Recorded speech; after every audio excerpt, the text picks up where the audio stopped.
Akwisiza mu wiki okutuusa essaawa ya leero tumiikiriza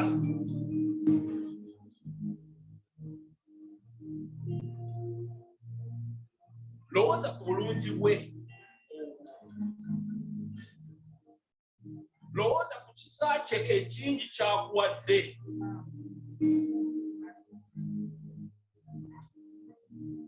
Kuba senga si lwa kisa ekyo, senga tetuli wano.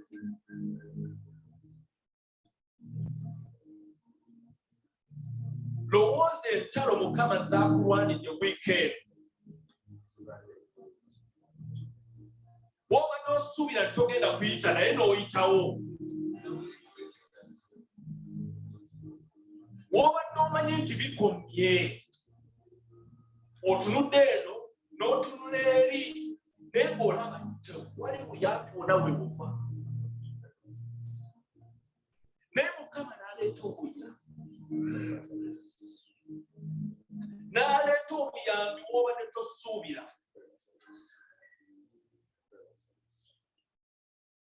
Yoyo Katonda gwe tuzza okusinza ekyaya.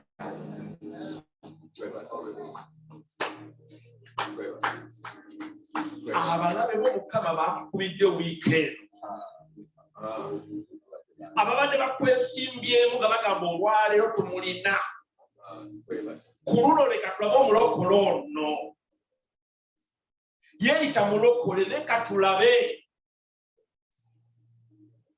Abamukummwe ku mirimu egyo.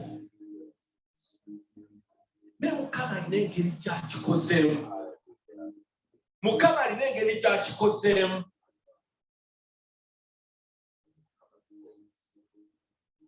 Ng'empologoma ezibadde zeeteeza okukulya tezikulidde. Haleluya.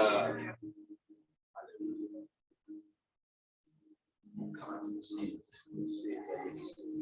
Mukama tukwebaza. Mukama tuyimusa erinnya lyo waggulu nga bbendera mu bbanga. Mukama singa siggwe wiiki tetwandiyise.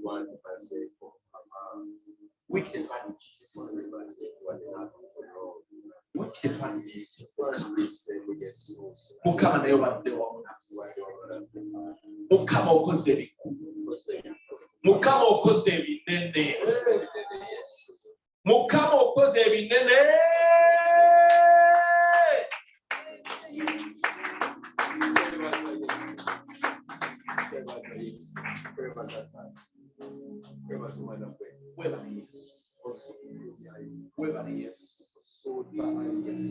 Eby'ekyayaleero Mukama nga tukuŋŋaanye wano.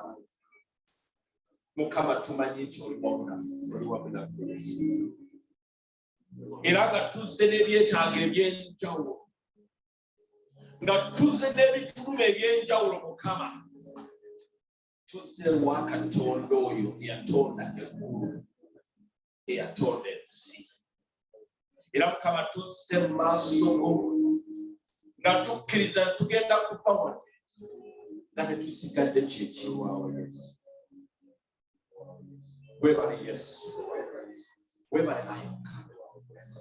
Ekitiibwa n'ettendebera tubikwatiza.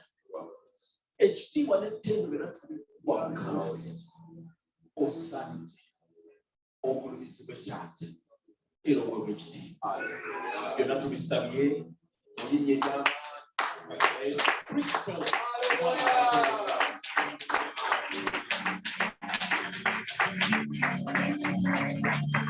Wetuulireko kwaya twebaza mwebale nnyo. Mutima weebale. Wetuulireko kubeerawo kwa Mukama. Haleluya. N'abebyuma mwebale. Abali ku ssaawa mwebale. Mukama baweza.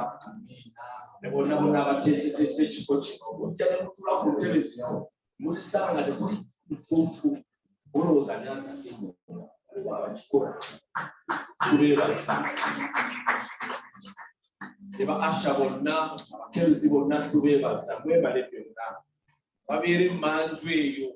Waliwo mugenda mu toyireti eyo ne musanga nga ziyirira mulowooza nyakikola waliwo ababikola mubeebaze.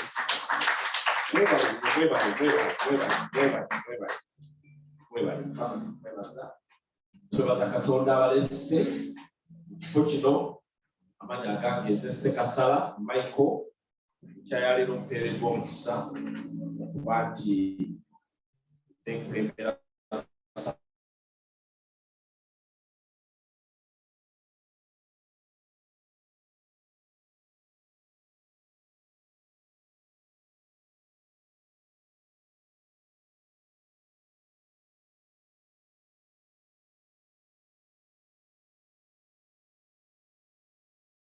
senga si Mukama.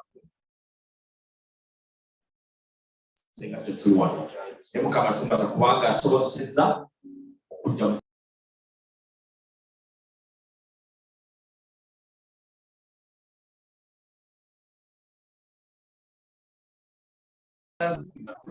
naye naseredde ekikyamaani naye nenguyira ku mukono saidi naye nebaza Mukama nti yapadde omukisa okubeera omulamu kubanga ekigo ekyo ova mu kinani Mukama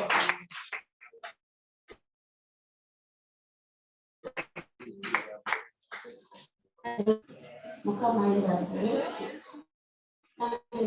wano kuwera Katonda obujulizi nebaza Katonda ankomesa mbadde mulwadde okumala wiiki 3.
Tukwebaza Yesu.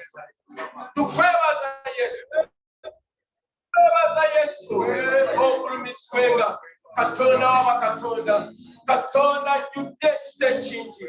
Mukama tukwebaza abakyako olwaleero. Ogulumiswenga. Era Mukama. Olujja mu kigambo ky'amakyako olwaleero. Tujja Mukama n'emitima egimenyese. Era ejenenyayi Mukama. Tuzze Mukama okuyiga ekigambo kyo. Tuzze Mukama okutuwagalayi Mukama. Abadde bawaddeko obwoki. Mukama otuwagale nate Yesu. Tuddeyo nga tuli b'amaanyi n'okukirawo. Tubeera abasajja n'abakazi abakukkiriza. Wadde embeera nga nzibu nnyo. Tumanyi bwe Katonda akola ebyamagero. Mukama tukwebaza Yesu. Kaakano Mukama wegulumize. Mukama twala otule emitima gyaffe Yesu. Wegasanya Mukama tukuno Yesu. Bona wakino Mukama kikyo Yesu. Bona onotula n'emirembe n'emirembe paka lw'olidda. Mukama tukwebaza. Webale nnyo Yesu. Tukule Yesu mu ngalo ez'amaanyi z'omwambuka. Atulako wansi. Webaze Yesu. Hallelujah. Gamba kwina oluganda nkwaniriza. Namu mugambe nkwaniriza. Hallelujah. Hallelujah.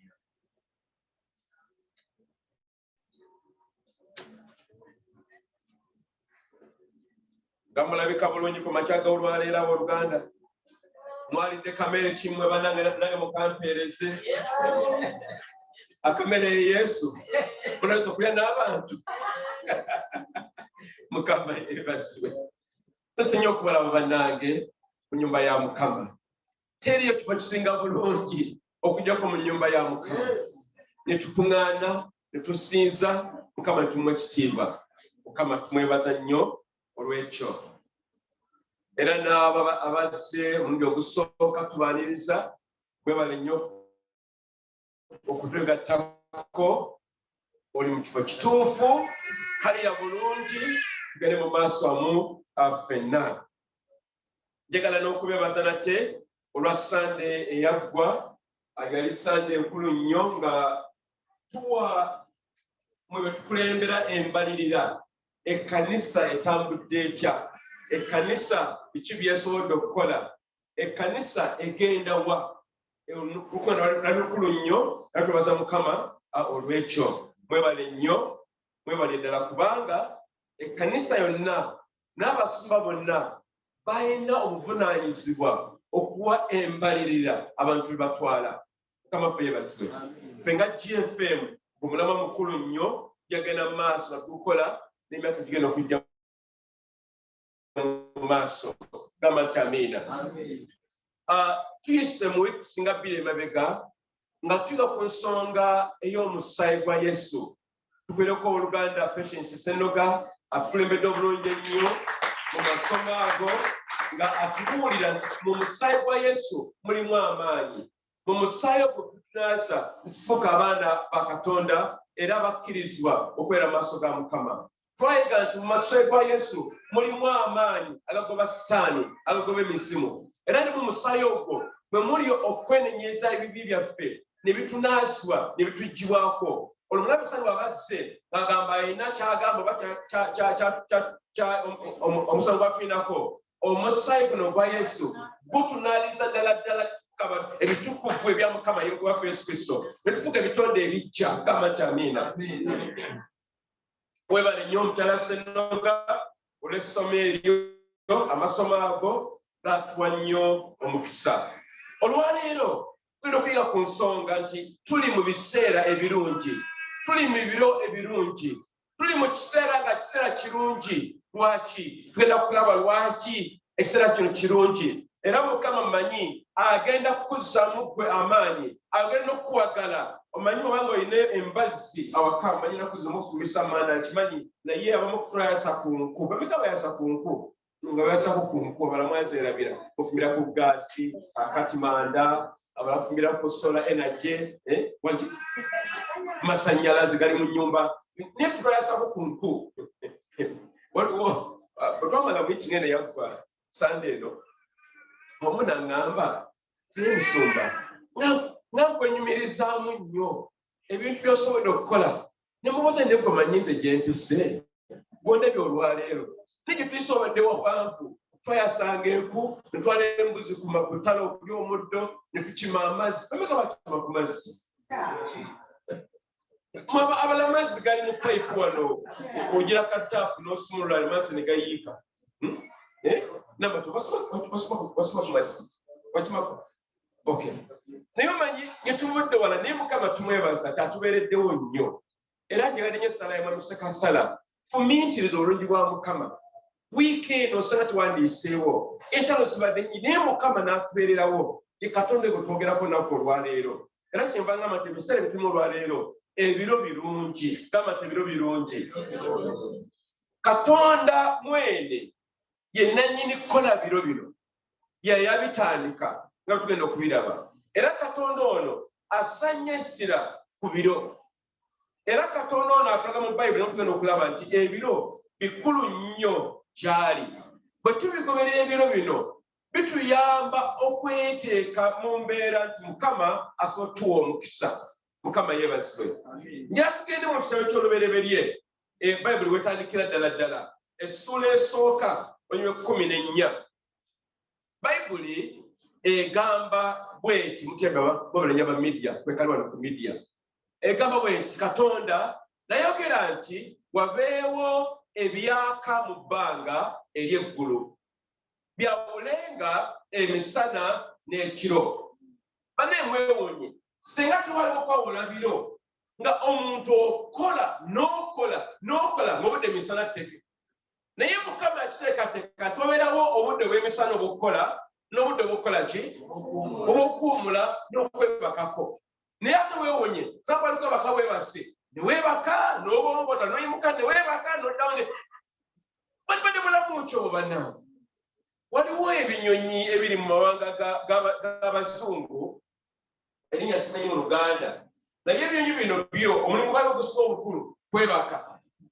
byebaka ne biddamu ne byebaka era ne bibongoota n'okuzaala abaana bibeera bizibu nnyo kubanga biba byebase essaawa yonna lwaki byebase naye twebaza Mukama yatuwa ebiro nayawula emisana wamu n'ekiro bibenga nga ki obubonero n'ebiro n'ennaku n'emyaka nomekulo mwaka guno bwe guti katuli mwaka mupya gwa Bayibuli 1593 tugamba 2022 ye kalenda eyo gitugoberera olwaleero ey'Abaroma naye nga eya Bayibuli gwe mwaka 1583 byebiro bye tulimu olwaleero era sinakimanye nga batunaku olwaleero tuli mu biro nga biro birungi kati Katonda yatonda omwezi n'atonda enjuba n'atonda emunyeenye okwawulanga ebiro era mwe tumanyi bwe twalatunga tukula nga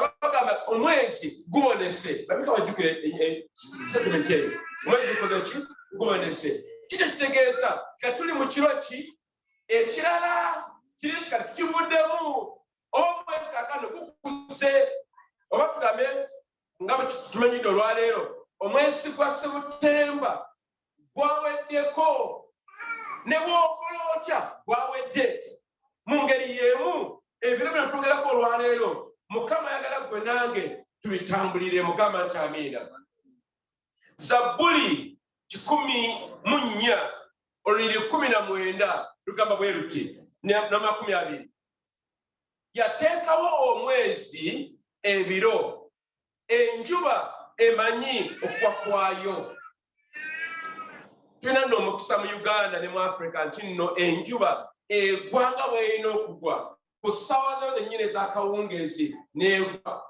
era kaakano enjuba evuddeyo bannanga ani agiragira ani alagira enjuba y'okugwa n'okukomawo Katonda naye weewuunye yo tegwamu wadde obudde n'akatono ekwata obudde bwayo enjuba era enjuba ejja mu biseera ebigwanidde n'egwa n'eddayo kati Mukama yatonda nti enjuba eno n'omwezi n'emunyeenye zituwa ebiro n'ebiseera si kubisinza kubanga eri ababisinza naye Mukama yatuwamu obubonero okulaga nti buno obudde bwe buno obudde buno bukoma wano bulala butandikira wali era y'ensonga lwaki omwezi kaakano gwabonesa Oluganda era kaakano tumala kumpi ennaku lwa 14 nti mu October awo nga tufuna mu independence ya Uganda omwezi tujja kuba gukuze olwo omwezi nga gukuze tulina omwezi omulala omupya okuboneka nate.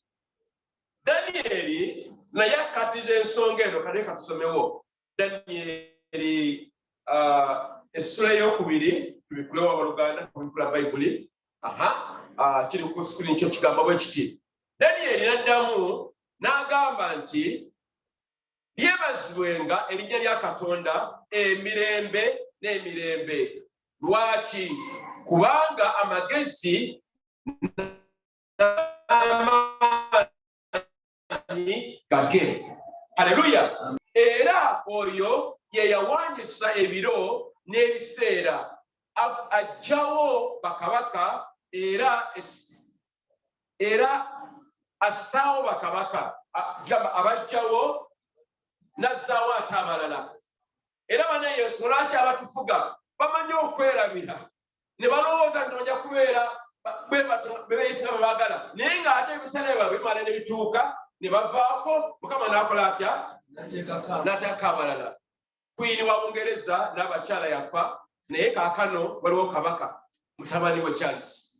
Ekiseera kya Queen n'abakyala kyaggwawo, naye Mukama oyo yawa abakulembeze n'ateekawo abakulembeze abalala. Bayibuli neegamba nti awa abagezigezi n'okumanya eri abo abamanyi okutegeera. Bw'oba oyagala amagezi gali mu Mukama, gamba nti amiina. Bayibuli era egamba nti mu kutya Mukama amagezi bakola ki? Bwe gasookera. Katabo Luganda, tuli ludda wa mu biseera bino? Mu nsi y'omwoyo tuli mu mwezi ogw'omusanvu, wadde nga kalenda gye tutobera olwaleero etugamba tuli mwezi ki? October. Si bwe tugamba, naye mu nsi ey'omwoyo ne mu Bayibuli olwaleero tuli mu mwezi gwa musanvu. Mujja kulaba lwaki tukatiza ensonga eno, kubanga mulimu ebikulu bingi. Ate Setaani ekyakola n'abitukweka. Lwaki? Ng'amanyi bw'osubwa ebiro byo n'obutamanya mwakubira omwo, naye bw'omala okubimanya obeera mwanguzi n'okukirawo. Gamba nti amiina. Tuli mu mwezi ogw'omusanvu ogwa Bayibuli oguyitibwa Tishiri. Gamba nti Tishiri. Kiddemu nate. Gwe mwezi tulimu. Era byebiro bye tulimu. Era ngenda kukulaga nkulambulire emikisa egiri mu mwezi guno, naawe ogyetikke obeere nga wa mukisa. Mukama ayagala gwe nange otambulirenga mu mukisa, si mu bikolimo, si mu kuwangulwa, si mu kubeerawo ng'ekyeneena. Oli mukazi na musajja wa kitiibwa nnyo. Mukama kyava akwaga n'agamba nti kati bino ebiro bye bino, kino kino okukolebwa, kino oba ne kiri. Okujjukiza nti Bayibuli mulimu emyezi 12 Mukama gye yawa Musa okuva mu kitabo eky'Okuva essula 12.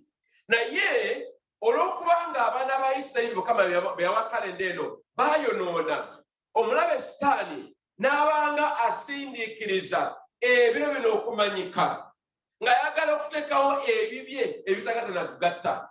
Kikyali anoonya Setaani ti akujja ku mulamwa. Omuntu yenna atawaanya enteekateeka y'obulamu bwo oba siba kiri bannange. Katugeze obuvubuka buno obugwana abaana abawala nga baba ku masomero. Kamuwa olubuto lw'abalongo bakazi ka myaka 12.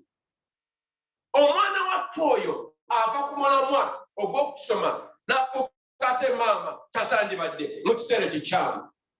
Okuzaala kibi? Naye okuzaala mu budde obukyamu kikyamu. Omuntu ava ku mulamwa. Kasani ekyakola kwe kujja omuntu ku nteekateeka za Katonda n'amussa mu bibye amutomereze. Naye twebaza Katonda nti mu biro bino Mukama atonda okubikkulirwa okutegeera ebiro ebituufu gwe nange bwe tulina tusinzizaamu Katonda. N'ekyokukola kiki? N'ekyo kyakukola kiki? Ne tuli ku mulamwa Mukama watwagala. Emyezi ejja kalenda gy'okubira olwaleero gira emyezi 12 ova mu January nodako mu mwezi kyokudako mu February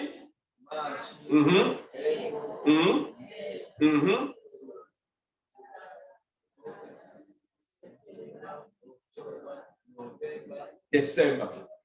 Kakati sanyi kyakola yakola copycat nena ejemeche togedde ya stand kanyogere gwento kubanga yava kumulama gwa Mukama naye Mukama naye yina emyezi 12 okuva lutandika mu mwezi nga ogwa Maachawo otandika okukola omwezi ogusooka gwa Bayibuli era mu mwezi ogusooka gwa Nisan netudako gwetira Iya netudako bayita Sivan netudako bayita Tammuz netudako bayita Afu ogwokagwa kutuyita Elul kakati olwaleero tuyingidde omwezi tuyita Tishiri gwe mwezi ogw'omusanvu Bayibuli bwe begamba no omwezi ogw'omusanvu mu Bayibuli nga tugenda kiraba tegamba July eba egamba Tishiri guno omwezi gutogerako olwaleero bannange lwaki kino kikulu kubanga olina okumanya biseera Mukama bye yakuwa noba ng'otambulira mu mikisa egyo egy'ebiseera ebyo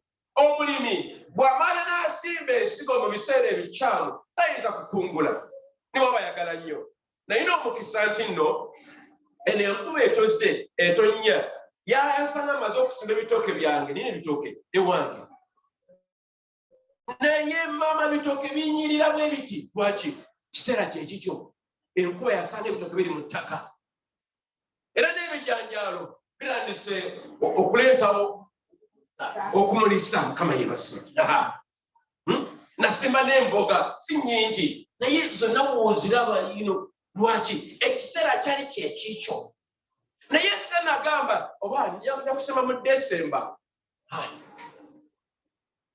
oluganda yiga obudde kubanga Mukama ayagala oyiga obudde obwo obeere mukazi n'omusajja omuwanguzi mbadde mpeta okulabirako omwana afuna olubuto nga nannaba kutuuka oba omuyizi ng'alina okukola ebibuuzo mu mwezi ogwa Desemba n'ateekateeka mukitegera mu Luganda bane watuleta twonona nnyo bano oluzungu lwatwonona mu kisasi ne tujja kwenenya mpola Mukama yeebazibwe kugamba omwana singa aba tateeseteese ebibuuzo bye bulungi ajja kubigwa lwaki ebiseera bye abyonoonye naye twebaza Mukama nti Mukama ayogera tuli kuli kutegeera emyezi gino n'ebiseera bino tumu olwaleero omwezi ogwa Tishiri erinnya eryo litegeeza okubeerawo okwannamaddala ntino Mukama Katonda akubeererawo gwe okwannamaddala ddala wadde ng'embeera nzibu etya Mukama yagamba ajja kulekerera ajja kukubeererawo omwezi oba osaba mujjukire Mukama wansuubiza okumbeererawo n'olwekyo mbeereraawo wadde ng'amaziga mangi wadde ng'ogezesebwa kuba kungi nnyo wansuubiza Mukama okumbeererawo omwezi tujja Katonda Kristo ono Mukama yatutwanyu era atubeererawo era Bayibuli ebeera ku mwezi guno ogwa Tishiri oba omwezi ogw'omusanvu mu kitabo kya Bassekabaka tulikulefuna mu Luganda Bassekabaka ekisooka essula ey'omunaana njagala bannange mungoberere bulungi temukusaala kubaleka mabega Bassekabaka ekisooka essula 8 olunyiri olwokubiri lugamba bwe luti abasajja bonna Abayisirayiri ne bakuŋŋaana eri kabaka Sulemaani ku mbaga mu mwezi Esanimu ekigambo kiri omwezi Esanimu bwe tugiseyo Luganda ekigambo ekyo Esanimu tekyalenga ekigambo mu Luganda mu Luzungu tuyise Tishiri kwa Tishiri manyi ekigambo kya Luzungu naye Esanimu kigambo ky'Oluganda gwe mwezi ogw'omusanvu mu Bayibuli buli walaba omwezi ogw'omusanvu twena ku mwezi guno Esanimu oba Tishiri Bayibuli egambye nti abasajja bonna ne bakuŋŋaana eri kabaka Sulemaani ku mbaga mu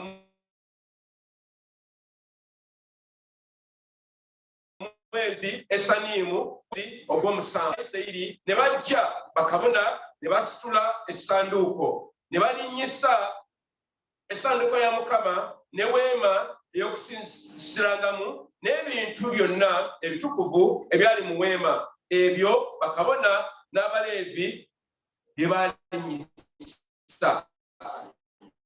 Kati Bayibuli Katonda era ne bakola ssanduuko okwerawo kwa Katonda ne bakuyimusa eri Mukama.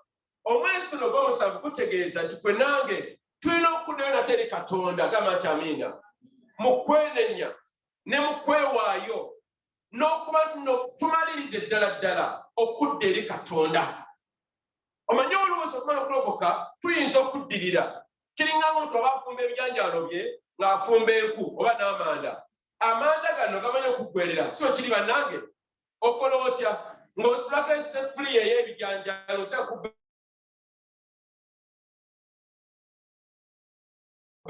bweziba nga zigweredde ozikola otya oseesaamu n'ozengezaamu kale ebyenjalo bino bisobola okujja obulungi nga biyidde bulungi.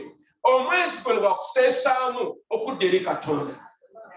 Tusalewo bannange tweweeyo.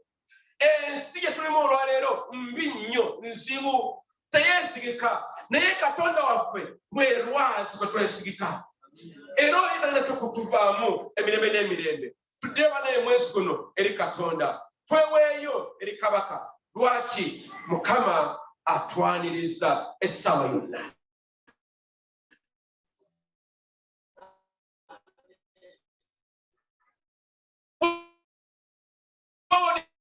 Luganda asiba totega bibiryo tokyawera mu kanisa okerewa okujja ku kanisa twewayo natabo Luganda tudde eri Katonda omwo omujja okuba emikisa gya Katonda eri obulamu bwaffe mu mwezi guno ogw'omusanvu. Bano abasajja baakuŋŋaana eri Kabaka naffe Kabaka Yesu Kristo omwana wa Katonda omulamu. Ezira essula ey'okusatu era tulaba omwezi guno ogw'omusanvu kye kyaliwo bugamba bwe ruti Ezra bugamba awo omwezi ogw'omusanvu bwe gwatuuka abaana ba Isirayiri nga bali mu bibuga abantu be ne bakuŋŋaanira e Yerusaalemi nga omuntu omu.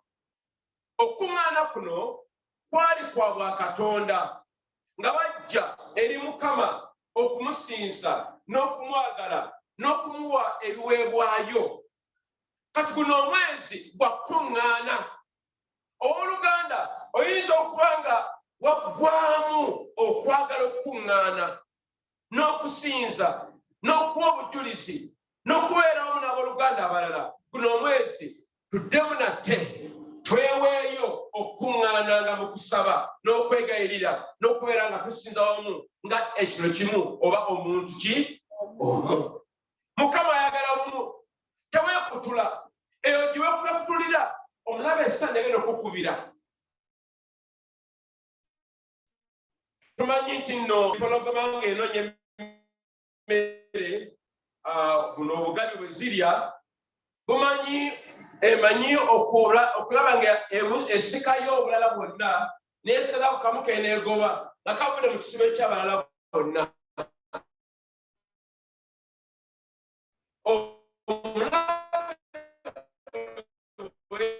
Yawula tubeere ekiro kimu twagalane gamba nti amiina. Tugende mu maaso tulabe birungi ki ebirala ebiri mu mwezi guno kubanga bingi sinana kubimalayo. Ebirungi bingi nnyo gwe birina okubanga tuno obyetwaliranga gwe mu kukkiriza. Ekisooka tukiraba mu Ibulayimu mu 22 Ibulayimu yawaayo omwana we omu Isaaka ng'ekiweebwayo. Era Bayibuli egamba nti Ibulayimu yawaayo omwana we omu yekka talina abaana bangi talina omwana omu yekka ye Isaaka. Ne Bayibuli etugambye yamuwaayo ng'ekiweebwayo ne yeerekereza okubeera taata naye n'awaayo omwana we oyo ng'ekiweebwayo Mukama abeera amusabye okukikola. Guno omwezi gwa kwewaayo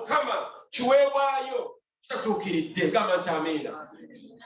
Bwe kiba kimu kya 10 kirete nga kirungi.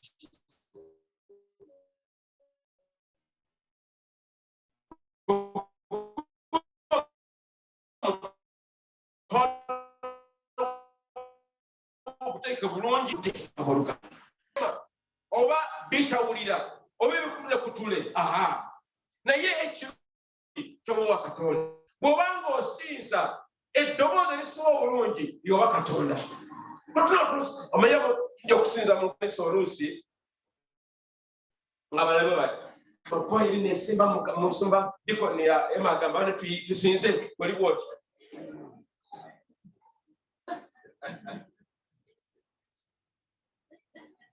ekyo kiweebwayo kifu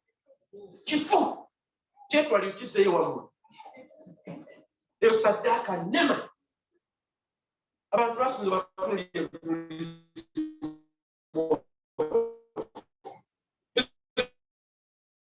tulize ku maaso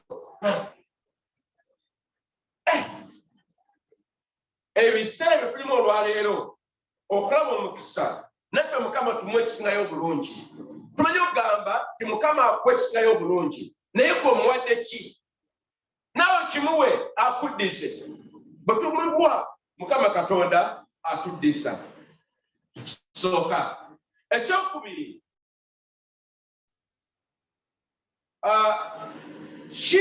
kirabika okusinziira ku byawandiikibwa nti osanga Mukama yatonda Adamu ne Eva mu mwezi guno.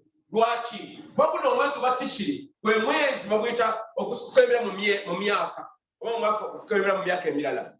Kati kirabika okusinziira ku byawandiikibwa nti Mukama yatonda Adamu ne Eva mu mwezi guno gwa Tishiri oba omwezi ogw'omusanvu.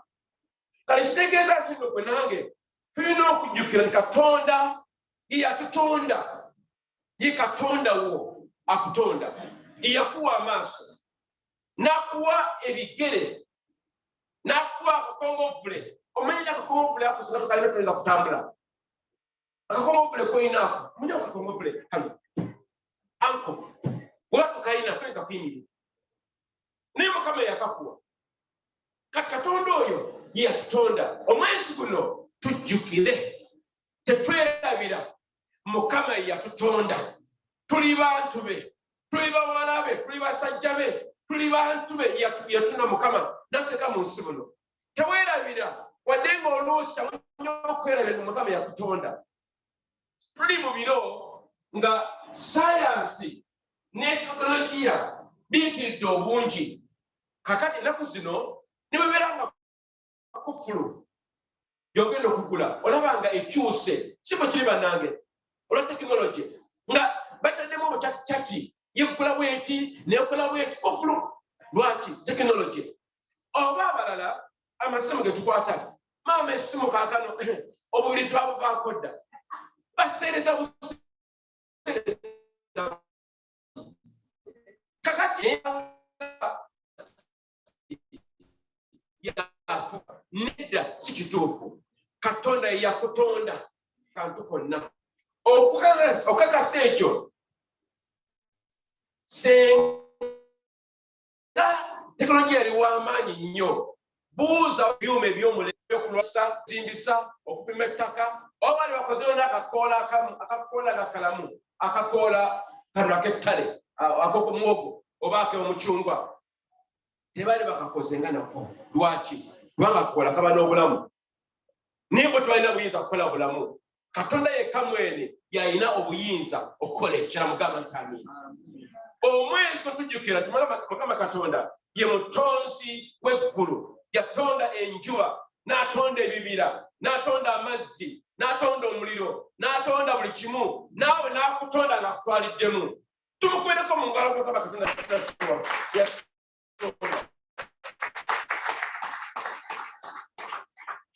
Bayibuli egamba olubereberye 2:1 Katonda n'ayogera nti tukole omuntu mu ngeri yaffe, mu kifaananyi kyaffe, bafugenga.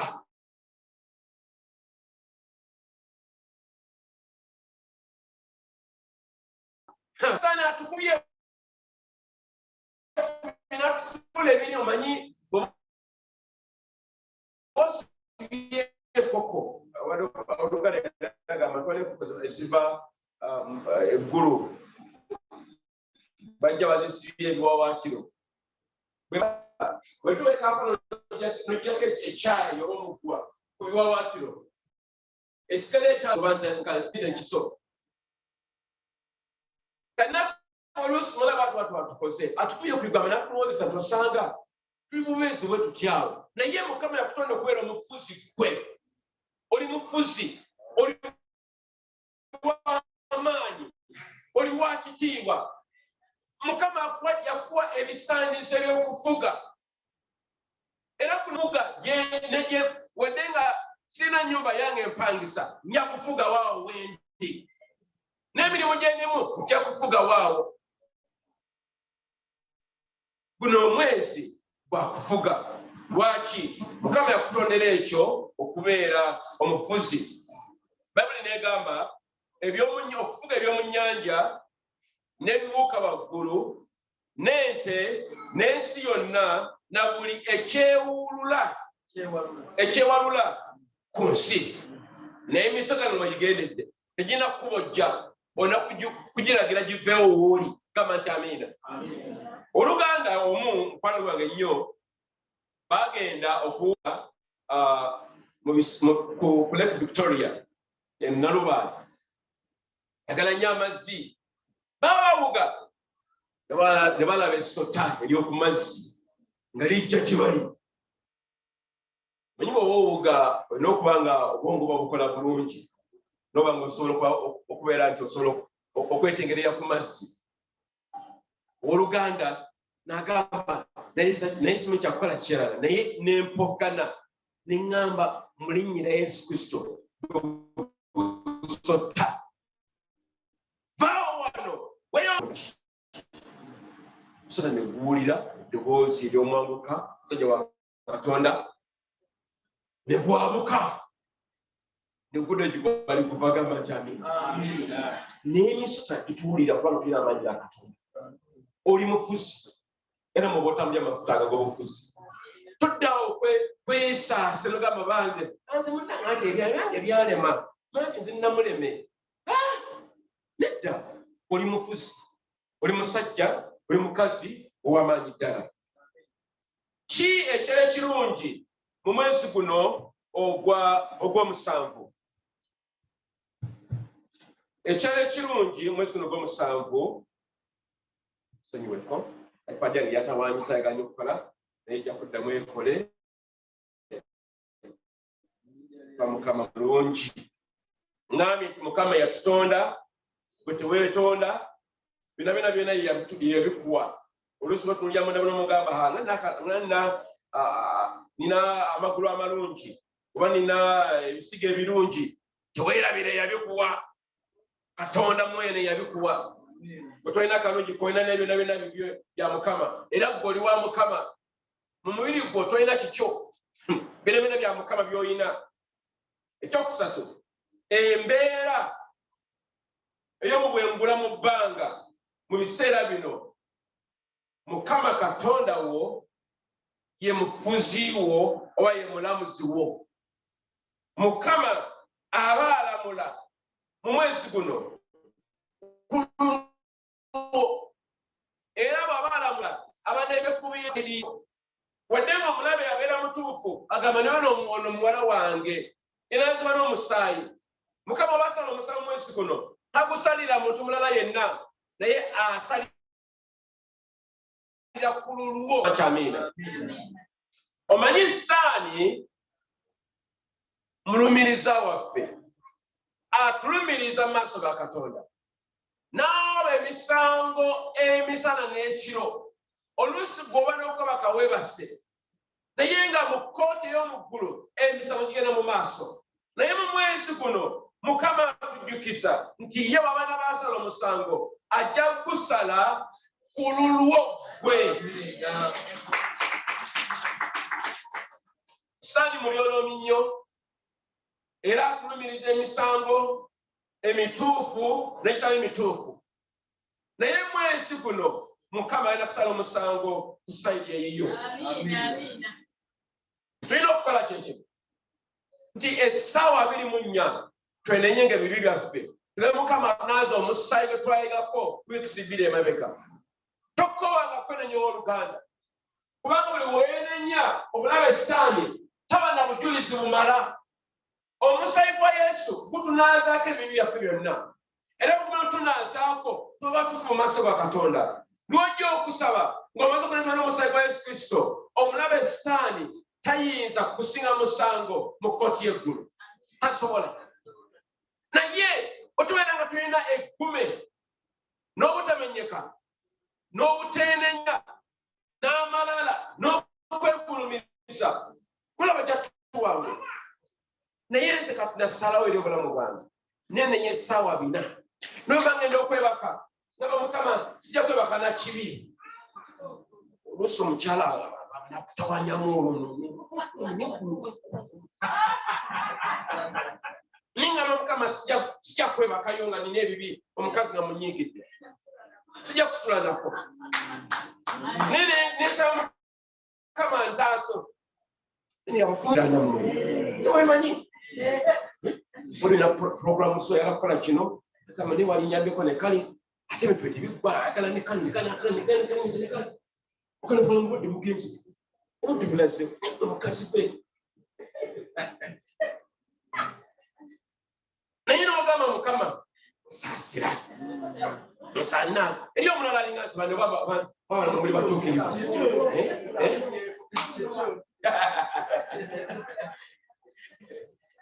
tubaka na busungu tubaka na fitina tubeera mukazi ali awo nga gwe olina eggume musajja nagamba mama nyamutera okacaayawo oli mwana muto genda oketeekereyo na abakazi bano tubasobola bali abakyala bano bali eri wabweru eno bano tubaliyo oba abasajja n'akomawo awaka tutulanye ssebo gwe ssebo mu maka naye maama nga tuluseko sajja kuluseko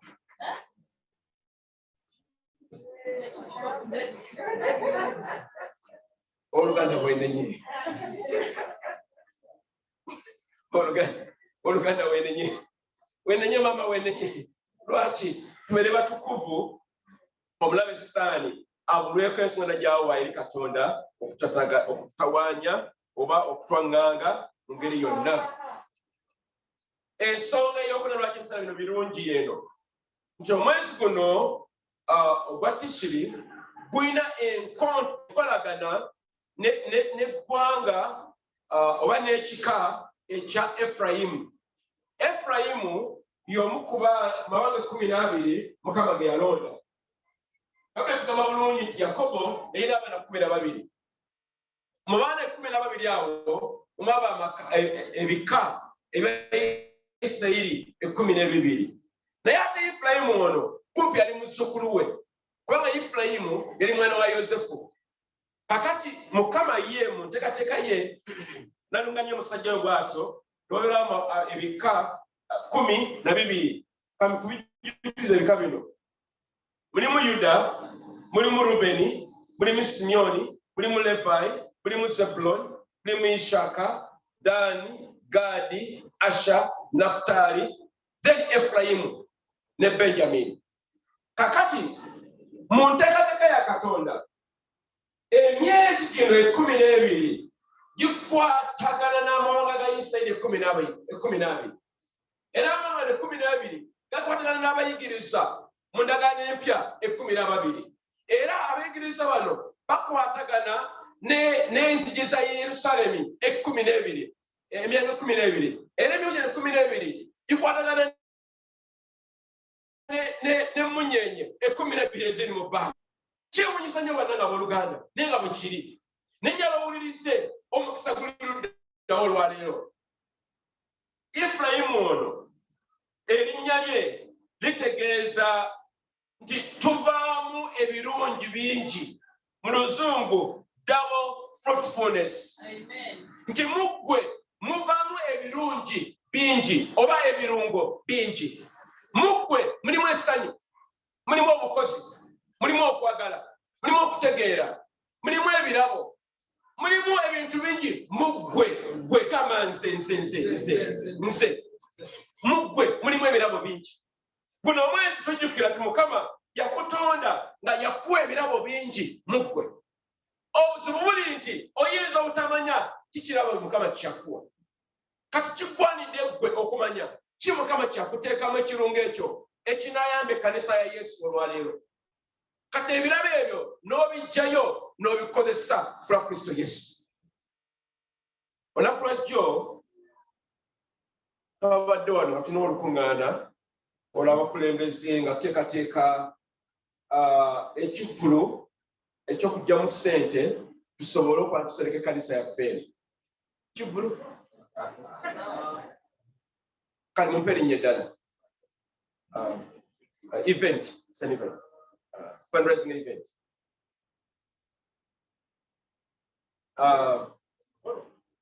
Kale omukolo gw'okuŋŋaanya ssente. Abantu sasya. But we'll get there. Kakati twada abantu nga bataano. Ne mukama wange ono Emma Kirumira everyone. Naye neewuunyiza mu meeting twada abantu nga bana bataano. Naye nga buli omu amisigayo tukole kino, tukola kino. Tukole kiri, si kino. Ng'olaba buli omu alina ekirabo kye. Era nga senga omu ku ffe taliiwo tuyinza kukuŋŋaana bwe lutyo oba tusobola okukuŋŋaanya ssente twala okukuŋŋaanya. Era banne mweteeketeeke Novemba 12 tugenda kubeera tukola olukuŋŋaana luno lusinziggu nga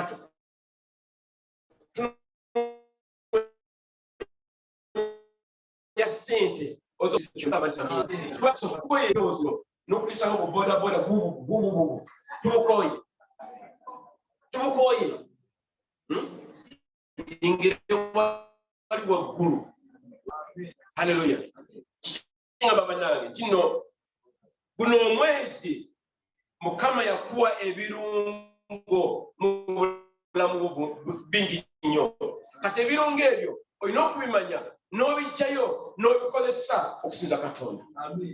Njagala nnyo Oluganda emama wanga alibesigitayi wano ng'eyogera dudu. Ojule nawe nekuyingira bulungi n'ogiwulira.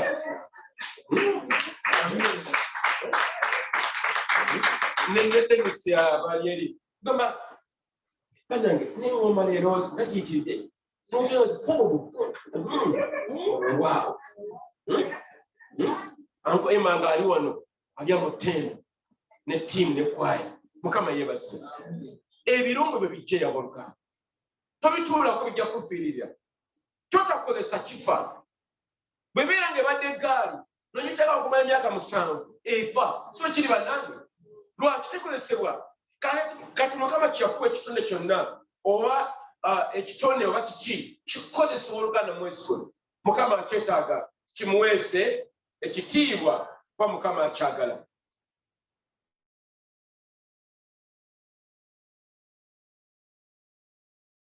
Ekisemba embeera yakwatako.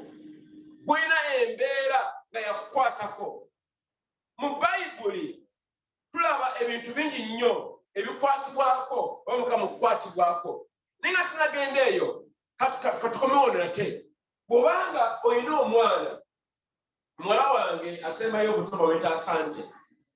Asante alina emyaka 7 naye Asante ayagala nnyo okubeera ku lusegere bw'ati tana kyakola ninaabeera bubezi bw'ati touch ayagala okuba ng'awulira omuntu era bwatabeera mutabeerawo kuba muli awo ng'Asante atuuse lwaki amanyire okubeera bw'ati mu ngeri y'emu omwana omuto bw'omukwata mu mikono gyo awulira okwagala okwo era omu yagamba nti mu mikono gy'amaama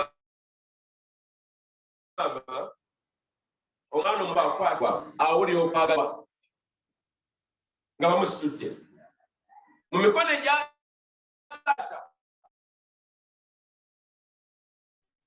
awulira nga teyaŋŋanga amaanyi nako antaata okukwata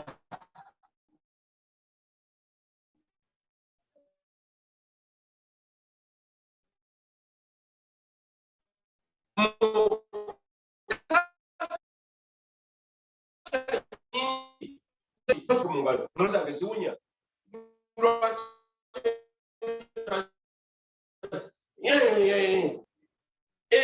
katubirabe bannange Mukama Katonda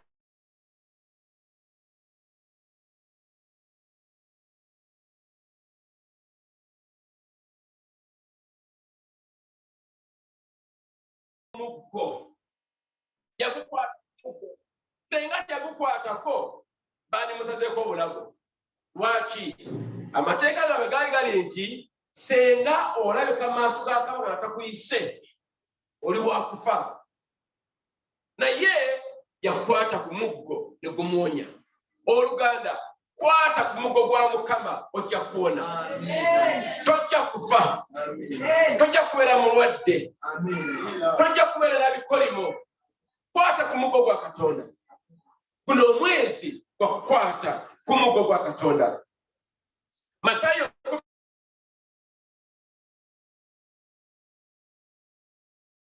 musanvu n'abakomako n'agamba nti muyimuke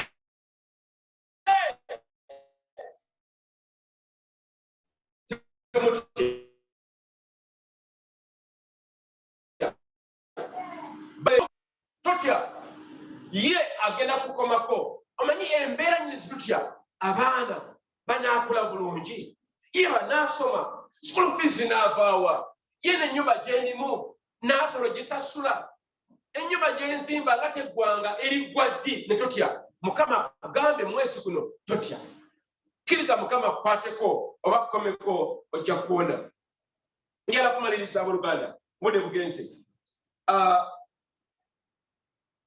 kakati tulina kweteekateeka tutya mu biro bino okufuna obuwanguzi bwa Katonda engeri ziringa 3 ngenda okukwaya olwaleero esooka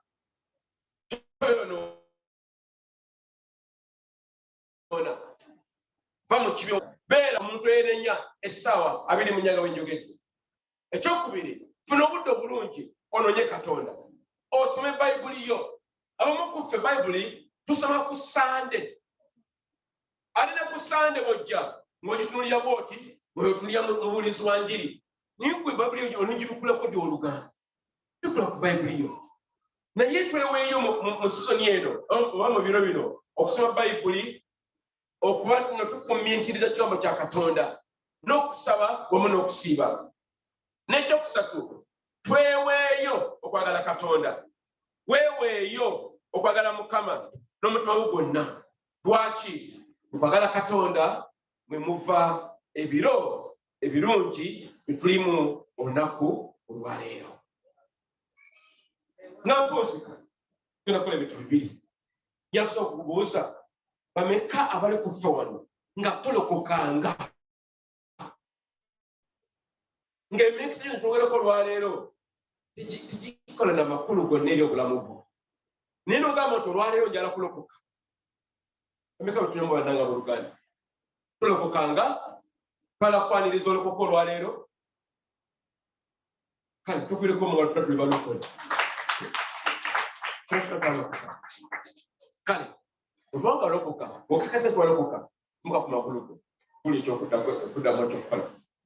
Kubanga olokoka yimuka ku magulu ku pulaati. Kubanga walokoka.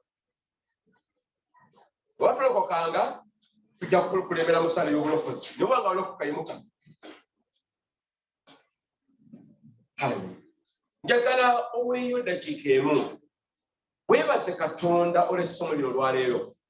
N'ebiro bye tulimu nti Mukama ayagala kutuwa omukisa. Bwe tumukwatako oba bw'atukwatako tubeera banjawulo. Era ebiro bino tulimu olwaleero Mukama tumujjukira yatutonda. Oli kitonde kye si gwe yeetonda. Mukama njagala oyimuse eddoboozi omwebaze nesse kwebaza yenna eri obulamu bwo ti Mukama yakwagala. Genda mu maaso Oluganda. Genda mu maaso Oluganda. Genda mu maaso Oluganda.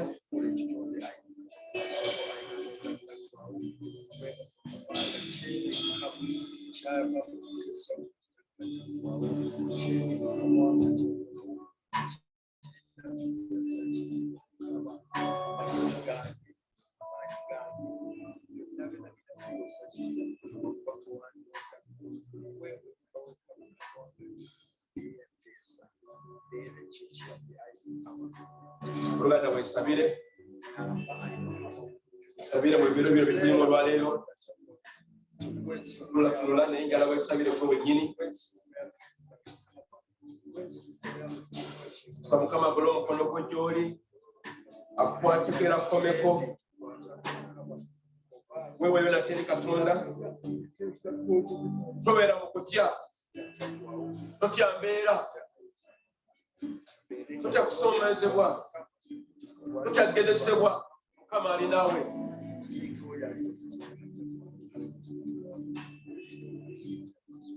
Oluganda yimusa omukono gwo.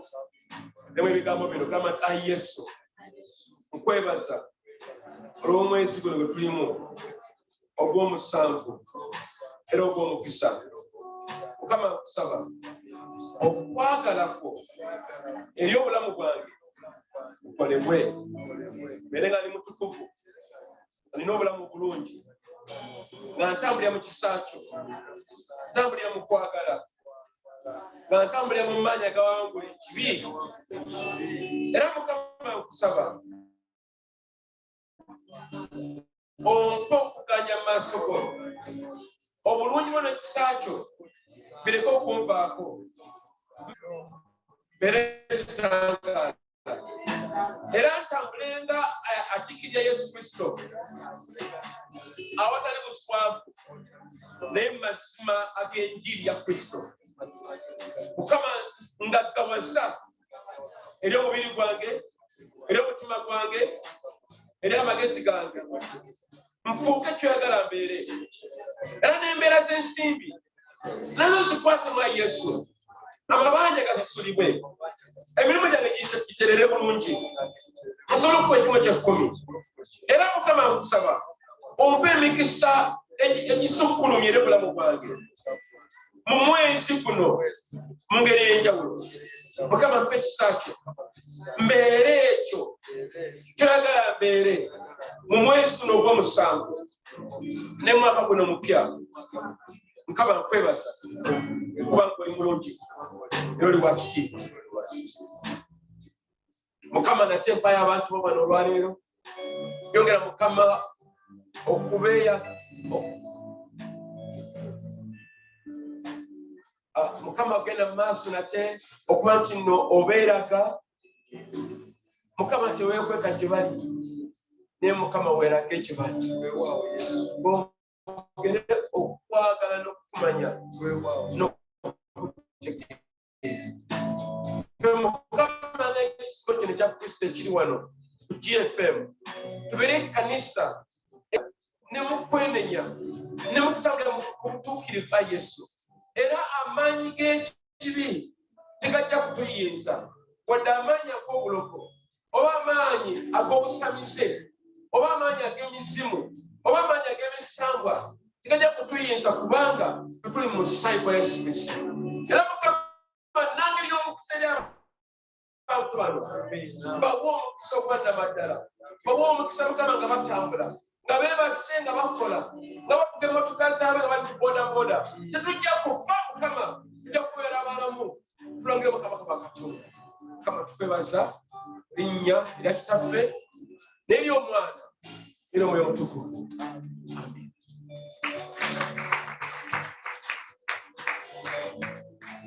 Amen.